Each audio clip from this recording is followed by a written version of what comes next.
whatever. I give myself 3 days to mourn a loss, even loss of relatives. A few years ago, we had 4 family members die within 6 months. Crazy. Wow.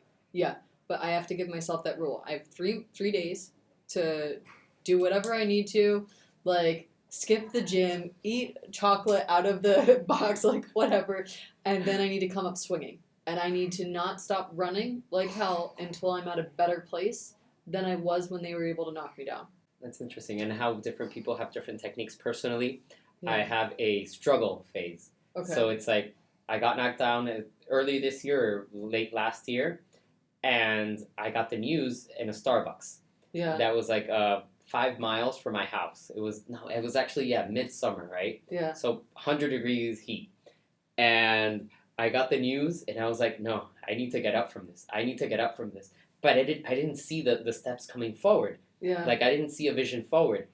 And I don't know why. I packed my bags, rolled up my jeans, took off my shoes, and walked home in the scorching heat.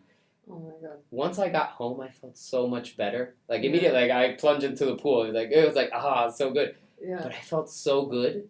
Yeah. And it's interesting how different people can implement different things to actually get out of that slump. Yeah. For me, it's a challenge. I need to overcome something very difficult. Yeah. For me, that was like maybe it's physical, maybe it's intellectual. It could be very different, but it's something that from now on I will definitely incorporate. That I will have another option now with what you're telling me. It's like, hey, maybe some downtime is actually very necessary. Yeah. Because reflect. Exactly. Yeah. So it's reflect because everything is not always like go, go, go. Sometimes you need the yin yang, right? Yeah. So it's like, hey, sometimes I need a little recharge. I will incorporate that from now on. Yes. Yeah, it's I don't even remember which books I was reading, but they were talking about how it's necessary to mourn. Like your brain needs to process that mourning period. Mm-hmm. And if it doesn't, then at some point later it'll explode. You crack. Yeah. And I can't afford to crack. So I need to it's cheaper for me to take 3 days. You take a 3-day meditation. Yeah. It's cheaper for me to take that 3-day mourning period now when I know I have like a socially acceptable reason to take a mourning period than it is for me to snap 5 months from now and people say, geez, what happened to her? Now, question regarding that. Yeah. How do you get your mind off it? Off of? Of whatever happens. Instead of having a 3-day mourning period of recharging, it's actually a 3-day period of overthinking. Well, that's what it is. It's a 3-day period where I'm allowed to overthink, talk to mentors. Okay. Yeah, I'm allowed to. I thought you were just in bed eating. No. I analyze things. I assess risk. I try to mitigate risk. Like that's how I'm hardwired. And so I take those 3 days. I talk to friends. I have one of my best friends since middle school.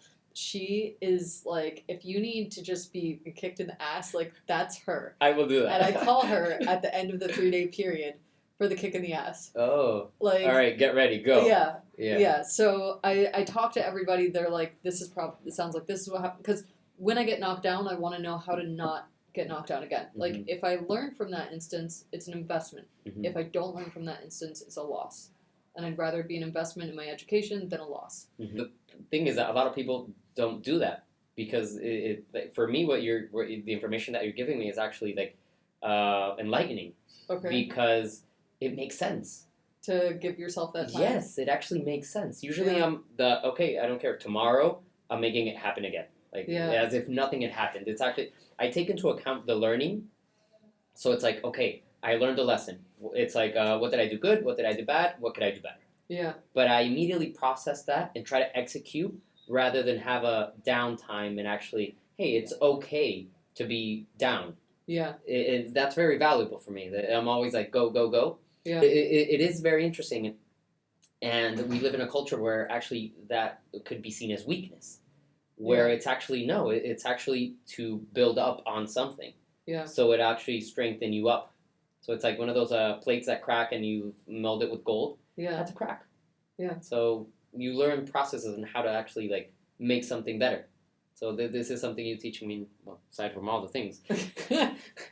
Like so much information. Thank goodness it's recorded. So it's like going to have to break down everything little by little. It's like, oh, this is this, this is this, this is this. I make your own processes. Oh, absolutely. This is something that I've learned as well. People try to incorporate other people's processes. Yeah. But they forget that everyone is different. Yeah. And sure, there are some processes that you can immediately incorporate, but how can you incorporate something when we are completely different, not in just the personality, but also in the experiences, in the upbringing, in how you analyze everything. Yeah. So the experiences, everything is different. So you have to actually personalize everything. Yeah. So it's actually give thought behind what you're going to incorporate in your life. Yeah. The optimizations, you can't just take somebody else's Yeah. self-optimization process. Exactly.